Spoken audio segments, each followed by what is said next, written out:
Você sabia que um capixaba trouxe de volta às telas uma das maiores jornalistas do Espírito Santo? O filme Coisas Grandiosas traz um pouco da história de Gianni Biche, uma referência no jornalismo capixaba que faleceu em março de 2022.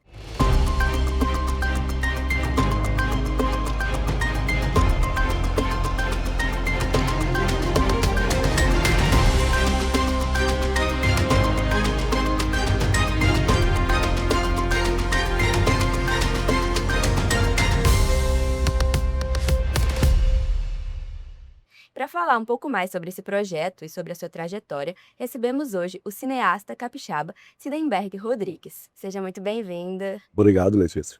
Para começar, queria que você contasse um pouco, né, como que surgiu essa ideia de criar esse filme, esse documentário, Coisas Grandiosas, o que que te levou, né, a contar essa história? Aham. Então, a história é muito legal. A Jane é um ícone do nosso jornalismo, né? Foi uma das primeiras apresentadoras de jornal televisivo aqui no Espírito Santo. A gente tinha uma amizade muito grande. Quando ela fez 50 anos, eu compus uma música para ela de presente de aniversário. E aí passou, ela adorava essa música, sempre ela ouvia. Quando ela lançou o livro Zeitgeist dela, um dos livros que ela mais gostava, eu chamei a cantora e chamei um violinista para cantar na Assembleia, no dia do lançamento do livro dela, Assembleia Legislativa do Espírito Santo. E no dia desse que ela foi autografar o livro, ela escreveu, além do auto, da dedicatória, ela escreveu uma página depois que eu não tinha lido a página. Depois ela falou comigo assim: você presta atenção no que eu escrevi, porque é um pedido de mãe moribunda. Quando ela adoeceu, ela teve câncer, né? E ela estava num período terminal. Ela falou: olha, eu escrevi para você no livro que era para você regravar a canção Sonata de Outubro, chamando algumas pessoas para o estúdio, na época, depois que eu morresse. Aí ela faleceu em março.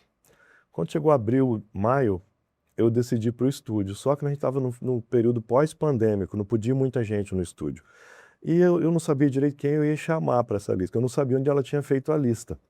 Então eu fiz a gravação, filmei a gravação, exibi até no cinema a gravação, no período, né? Mas recentemente eu fui reler esse livro dela, achei essa lista. E eu achei a lista logo depois da dedicatória que ela fez para mim. Aí ela falando que ela queria que convidasse algumas. Então, 12 pessoas, inclusive algumas pessoas da família dela, amigos dela, jornalistas e outras pessoas da sociedade capixaba, né? Aí eu falei: cara, agora que a gente tem a IA, eu acho que dá para eu refazer, pegar naquele material que eu já gravei no estúdio, né, a gravação da música em si, e fazer um roteiro um pouco mais completo da história toda, contando a história, como é que a gente se conheceu e tal. E aí fiz o filme, e a IA possibilitou não só trazer a Jane de volta, como também trazer o Hamilton de volta, que tem a ver com eu conheci a Jane através dele. Foi até uma forçação de barra dele, que eu e Jane, a gente não se dava muito bem no início da nossa amizade, né? E depois acabou que a gente se deu bem, a partir do Hamilton. Por isso que eu trouxe o Hamilton de volta também. E uma coisa interessante desse filme é que eu também sou avatar no filme. E as cenas, elas ficaram tão realistas assim, tanto a Jane, o Hamilton, quanto eu, nós somos inteligência artificial no filme, que eu cheguei a mexer um pouco no fundo da minha cena para criar uma ideia meio de metaverso, meio de universo paralelo, aquela coisa meio mexida assim que fica na Matrix, para dar a impressão que era inteligência artificial, né? Porque ficou muito real. Então nasceu assim, a partir de um pedido da minha mãe moribunda, que ela falava que ela era minha mãe, né? Mãe herdada. Entendi. Aí você falou, né, utilizou a IA para fazer. Em que Uhum. momento você percebeu que a IA, além de uma assistência técnica, ela seria essencial mesmo para essa criação do filme? Ótima pergunta. Por quê? Quando eu fui fazer o filme, já não tinha mais o apartamento da Jane, porque depois que ela faleceu, a família vendeu, né, o apartamento, desmobilizou o apartamento. E o apartamento é uma parte central do filme, porque ela chamava de castelo, da bruxa, né, inclusive. Ela se auto-intitulava bruxa, que ela tinha uma maneira muito peculiar de ser. Já não existia mais, porque teve a divisão da herança e, naturalmente, como tudo acontece com toda a família, né, a desmobilização. Então, tinha algumas fotos do apartamento dela. E a IA foi possível, permitiu que eu recriasse não só a ambiência onde ela viveu, quanto as cenas que aconteceram ali. Ela com a irmã, por exemplo, ela no hospital com a Hamilton, acompanhando o Hamilton também nos últimos dias dele. Então a IA ela foi fundamental para tudo isso, senão eu não conseguiria, porque duas pessoas falecidas, né, e que tinham que voltar à cena para contar a história, né? Você falou, né, que o filme ele traz 2 pessoas que já faleceram. Uhum, Como que foi equilibrar nessa questão do respeito emocional também, com uhum. a utilização da IA? Então, isso é uma questão muito, muito importante, porque às vezes as pessoas exageram, né? Quando se traz uma pessoa que faleceu, às vezes a pessoa põe a pessoa de forma pitoresca, não sei, eu tenho famílias que não gostam, né?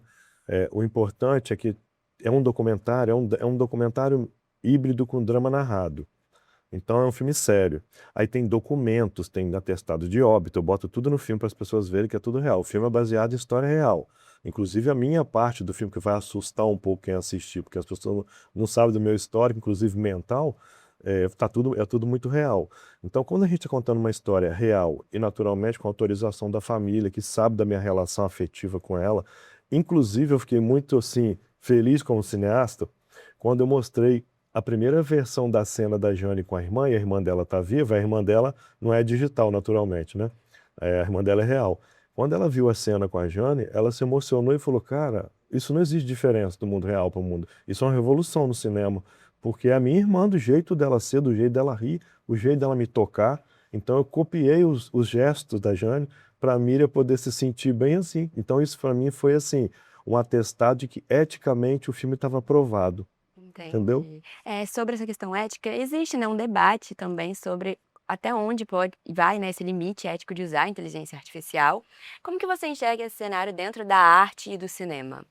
Então, é muito importante, Letícia, essa pergunta sua, porque primeiro que o cinema barateia muito o custo você usar IA, né? Você não tem todo aquele arsenal do cinematográfico que você precisa para fazer isso. Então, principalmente cineastas amadores, iniciantes, eles podem experimentar, você consegue fazer cenas que você não consegue, né? Mas existe um limite, por exemplo, teve um filme chamado Antes da Chuva, nos anos 90, que ele usou um, um, um software chamado Plot Expert, que ele embaralhou o roteiro para que o filme tivesse uma história totalmente impossível de acontecer na vida real, em termos de temporalidade, mas graças ao roteiro. Eu acho que vai chegar uma hora em que as pessoas vão perceber que, assim, sem criatividade, a IA não tem sentido, porque ela é muito linear na maneira dela fazer. Então as pessoas costumam muito no prompt, usar prompt dos aplicativos, né? Como eu acompanho há muito tempo, desde os anos 70, 77, Guerra nas Estrelas utilizou CGI, que já é computação gráfica, depois o Jumanji e o Jurassic Park usaram animatronic, que já não era mais maquete, já era animais do tamanho normal, misturados com computação gráfica. Aí depois chegou a IA, né? Agora mais recentemente, a gente observa assim, ela vai ser uma ferramenta útil em todos os aspectos, em todas as áreas do conhecimento. Mas, precisamente, no caso da arte, a criatividade. E tem que existir uma coisa, o pulo do gato, para entorpecer o espectador, para encantar o espectador. A IA é apenas uma ferramenta, é apenas um meio, né? Agora, o limite ético que eu vejo é mais na vida mesmo, porque está tendo fraude, infelizmente, manipulação inadequada de imagem, tá guerra nesses drones, todo comandado por IA, então a gente está vendo muito mau uso da IA no mundo, né? Engraçado é que a gente tem disrupturas tecnológicas absurdas, saltando cada vez mais, de 77 para agora, o cinema se beneficiou muito com a tecnologia. E, infelizmente, a gente amarga numa inaceitável linearidade moral, ou seja, o uso que se dá a isso é que vai definir o que a gente vai fazer, inclusive dentro e fora da arte. Sim, a jornalista, né, Jeanne Billich, ela é uma figura central, né, dentro da narrativa do filme. O Uhum. que que representa nessa participação dela? Então, a Jane era uma pessoa emblemática, porque ela foi uma dos primórdios do jornalismo e era uma pessoa de um senso crítico muito grande. E ela falava, por mais que evolua a tecnologia, por mais que evoluam os meios de comunicação, o jornalista é o grande diferencial, por causa do senso crítico. Então ele tem que ter referência. Ela é uma pessoa que lutou muito por isso, senso crítico no jornalismo, as matérias que ela chamava de chapa branca, pagas, aquela questão toda, que tem que ter um sentido, separar a publicidade e jornalismo. Então ela foi uma pessoa que criticava o próprio trabalho. E foi uma pessoa assim muito letrada também, porque ela fez mestrado em história da política e tem 4 livros, né? E ela estava sempre questionando muito o nosso modo de vida, lia muito filosofia. No filme eu brinco, né? Porque os bichos dela todos tinham um nome. O gato era Nietzsche, que é filósofo, né? O outro gato dela era Baudelaire, que é um poeta, né, francês. Então, assim, ela é uma pessoa que ela vivia muita cultura. Então, ela tem uma peste do jornalismo, mas ela é uma ativista cultural do Espírito Santo e lutou pela independência da mulher, e lutou pelas diretas já no Espírito Santo. Ela saía toda de preto, inclusive, né, bem o jeitão dela. Daí ela se titulava bruxa, né? Então ela tem uma história, até porque a música foi feita para ela, né? E foi ela que pediu, inclusive o próprio grafar de próprio punho, né? O relançamento dessa música daí no estúdio. Infelizmente no estúdio não caberia tanta gente, né? Sim. O longa ele tá prestes, né, a ser lançado. Uhum. Onde e quando que as pessoas podem ver coisas grandiosas? Então, ele vai ser lançado no Cine Metrópolis. Eu ainda não tenho previsão depois disso o que eu vou fazer, mas vai ser no Cine Metrópolis dia 17 agora de maio, semana que vem, né? Às 18 horas. Para convidado, porque o cinema só cabe em 200 pessoas e já está com 75% do auditório ocupado. Então eu distribuí, eu passei tanto no release o link para as pessoas se inscreverem, que eu queria dar acesso a mais pessoas. Naturalmente eu reservei uma parte para a família dela, para a lista, né? Porque eu tenho que cumprir o desejo da moribunda, né? Até porque ela é bruxa, né? Então, vai ser no Metrópolis. E é um cinema bem emblemático, porque a Jane era apaixonada pelo Metrópolis. Tinha inclusive uma placa na sala dela com o nome do cinema. Nossa. Agora a gente falando um pouco sobre você, a sua Uhum. trajetória ela envolve o cinema, literatura, direitos humanos também. Como que todas essas áreas elas se conectam, né, na sua carreira? Ótima pergunta. Tem tudo a ver. Inclusive, quem assistiu o filme, eu me coloquei no filme como criança também para ver assim, como é que nasceu o meu interesse pela poesia, pelas essas questões todas, na música também, para eu chegar e compor uma música com uma pessoa tão importante quanto a Jane, e a música ficar com uma qualidade legal. Eu gosto muito de ler, daí a minha conexão também com a Jane. Então eu fui uma criança que gostava de ler, curiosa demais, gostava de entender os processos de tecnologia desde aquela época. Nós estamos falando dos anos 60, 70, né? Então, assim, nisso eu encontrei, já na vida profissional, a sustentabilidade que eu entendi através de um modelo europeu que não era uma coisa que dizia respeito apenas à questão ambiental, né? A sustentabilidade, como eu entendo, ela tem que ter uma questão cultural forte das raízes, das referências das pessoas, a identidade dos povos, as tradições têm que ser mantidas para a gente não se perder nessa totalidade, ter pertencimento às pessoas. Por exemplo, que é ser capixaba, né? A panela de barro, a muqueca, o Congo, toda a questão que a gente tem. Quem são nossas referências? Natécia Lopes, cantora, Maurício de Oliveira, né? Esther Mazzei no jazz, ou seja, todos os nossos ícones. E isso é importante na sustentabilidade. Na dimensão política, tem as representações, que tem os sindicatos, que tem as comunidades, que tem a própria política partidária em si, as pessoas que nos representam de um modo geral, de um para muitos. E na parte social, tem os grandes sistemas humanos, que é a saúde, educação, esporte, todas essas questões correlatam ao bem-estar da gente, né? Tem a dimensão ambiental em si, que inclui também, além de meio ambiente, o cuidado com a natureza e tal, a espacialidade urbana, como é que a gente está gerindo isso, como é que está a afluência logística, como é que está o acesso aos hospitais, às pessoas, a democratização das coisas, e a dimensão econômica que ela viabiliza a maior parte das outras. Então, assim, que é importante ter uma parte financeira, econômico-financeira, para dar suporte. Dentro disso, tudo entra. Entra o cinema, entra a poesia, entra os direitos humanos, né, o direito de existir, entra a qualidade de vida, o IDH, e todas essas coisas. Então, eu vejo dessa forma. Por isso, o cinema, para mim, ele é um item importante. A gente já usou, inclusive, cinema em presídio e com sucesso para poder mostrar, tanto na ala dos meninos internados, né, do conflito com a lei, quanto na área de adulto, como que eles podem ser diretores, atores, e escrever roteiro e empolgá-los com a arte, porque a arte sempre ela encanta, entorpece, e quem está com a liberdade condicionada, normalmente o tempo é um desafio muito grande. Então, entorpecer isso com arte, criatividade, é muito bacana, e as pessoas ficam muito empolgadas na perspectiva de sair dali e fazer alguma coisa. Então, eu acho assim, tudo isso se integra numa coisa chamada sustentabilidade. É assim que eu integro direitos humanos, cinema, arte, tudo isso aí dentro. Além de tudo isso, você também participa, né, lidera projetos sociais, como o Uhum. Endorremi. Como que você enxerga que a arte ela é uma ferramenta também nesse projeto? Então, pela mesma via que tem no presídio, né, em outros lugares também. O Endor Remi, ele dá iniciação musical para jovens e adultos, e até idosos, inclusive incluindo uma parte dessa população atípica, que são autistas, cadeirantes, as pessoas que têm deficiência, alguma coisa, né, e acolhe essas pessoas. Como a música, ela amplia a perspectiva da condição humana, igual eu mostro no filme, né, inclusive falo isso lá, ela colore a vida da gente, ela dá uma perspectiva espiritual para a vida. E a gente está se distanciando muito dessas coisas nessa corrida do mundo moderno, principalmente, que nós estamos tentando transpor o tempo tecnológico para o ritmo orgânico. né? A gente quer que a gente andar na velocidade do celular e a gente não consegue. O celular foi um achado por alguns aspectos, né? E uma ruína por outros. A gente não para mais para contemplar, né? O mar, o céu, essas coisas. E a música, ela remete a gente ao melhor do espírito. Afinal de contas, nós temos uma partícula divina dentro. E se a gente não está conseguindo enxergar a partícula divina da gente, imagina se a gente está fazendo respeito a Deus que está acima de tudo isso que a gente faz. Eu sempre consagro tudo que eu faço a Deus. Esse filme, inclusive, já foi consagrado. Porque eu acho que a gente tem que dar uma devolutiva para o espiritual. Porque essa inspiração que vem trazer um condimento diferencial para uma vida que aparentemente é muito difícil, porque a gente já vive num corpo com limitações, que adoece, né? Uma mente também que passa por esse monte de coisa. É bom ter essa crença de que existe uma perspectiva que amplifica o sentido da vida. Eu acho que a música traz para o Endor Remi, para aquelas crianças e para os pais e para todas as pessoas que participam, um condimento de coloração para a vida, de alegria para eles. E isso é muito importante.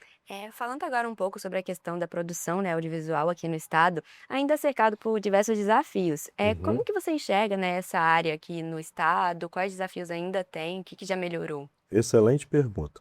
Olha, a gente teve o Cais das Artes parado muito tempo. Eu achei um absurdo. Eu acho que é um lugar que pode estimular um fomento da cultura. Eu estou morando agora em Domingos Martins. Não existe em Domingos Martins ainda um cine-teatro, nem uma ópera house. E a gente precisa, porque tem talentos lá, como, por exemplo, o, o Rafael Leite, que está nesse filme. O menino toca violão, toca piano, toca bateria, canta, dança e atua no teatro e agora no cinema. Não tem um espaço para ele. Então, assim, o Espírito Santo precisa melhorar muito nisso. Existem as leis de incentivo que estão facilitando, mas existe, a gente ensaiou ser um polo de cinema uma época, depois isso não foi para frente, precisa melhor estruturar. Existe um sindicato que está cuidando dessa parte também é importante, mas eu acho que tem que ter uma estruturação maior nesse momento. Eu acho que a gente tem muito talento no Espírito Santo para o audiovisual, a gente precisa estruturar melhor isso. Prover escolas de teatro, cinema e arte de um modo geral, promover os talentos locais, dar espaço para eles no nosso cinema. É muito difícil colocar um filme em circuito, muito difícil, principalmente no meu caso, que meu filme tem um final social. Eu nunca fiz um filme para eu pegar o dinheiro para mim. Sempre eu promovi ou a FEC, do câncer, né? Ou a CACE, que também é o câncer infantil, ou o abrigo, ou o asilo de idosos. Eu sempre promovo uma causa social a partir da obra de arte, que eu acho que é a devolutiva que eu dou para o espiritual pela inspiração. Mas eu acho que a gente precisa fazer isso no Espírito Santo, porque criar um filme e colocar em circuito é muito difícil. Agora, barateado pela tecnologia, IA principalmente, eu acho que a gente pode fazer grandes coisas. E nós temos no Espírito Santo grandes talentos. Não vou relacionar para não esquecer nenhum, mas muito em todas as instâncias do cinema, tanto na direção, quanto na câmera, quanto na atuação. Tem muitos talentos, nos efeitos especiais. Sobre o seu trabalho, em geral, não só esse filme, mas sobre tudo que você já fez, como que você enxerga que isso pode impactar, né, as pessoas ou cineastas, escritores que querem seguir essa carreira também? Então, eu gostei muito quando eu divulguei o filme, que eu recebi muito feedback, tanto no LinkedIn quanto no coisa, me considerando uma referência para eles. Porque eu já escrevi livro, né? Porque eu já fiz filmes e porque eu dou palestra relacionada a essas coisas. Então, as pessoas têm isso como uma referência. Isso é muito importante no Espírito Santo. Como eu falei da Natessa, que é uma cantora lírica, a Esther, que é do jazz, o Maurício de Oliveira, que é um violonista, né? Eu acho que o Espírito Santo tem que ter esses ícones, essas pessoas que são referência para as novas, mais novas. Eu, caso, já sou idoso também. Então, assim, quando as pessoas me veem como uma referência, eu fico muito feliz. E eu recebi muitas mensagens carinhosas de jovens interessados em entender onde que estudiar, como é que a gente conecta isso com o cinema? Porque tem produtores isolados no Espírito Santo. A gente precisa muito de ter bons estúdios no Espírito Santo. Ainda não temos estúdios sofisticados aqui para fazer grandes produções. Então a gente precisa desse investimento. E cultura, ela é uma coisa muito importante dentro do contexto de sustentabilidade. Porque através da cultura você consegue elevar o nível das pessoas. Você consegue formar massa crítica de pessoas que podem questionar até a própria vida, entendeu? Que eu acho que é isso que é importante. Então, assim, ser uma referência entre esses meninos me deixa muito feliz. Inclusive, lá nas montanhas, eu estou tentando fazer isso também, estimulá-los a partir do meu exemplo. Liderança pelo exemplo, né? Já que eu trilhei um certo caminho, embora não seja um sucesso total, mas é um caminho que tem ganhos. Então, assim, dividir isso, compartilhar isso é muito bacana. O longa, né, como você disse, ele vai ser lançado dia 17 agora. Aham. E já tem outras expectativas, iniciativas em andamento? Quais são os próximos passos? Então, tô gastando a minha energia toda com o lançamento e até direcionando para a Indoor Remy, que é uma escola muito séria de pessoas. A gente acolhe mais de 179, no mínimo, pessoas lá hoje, né?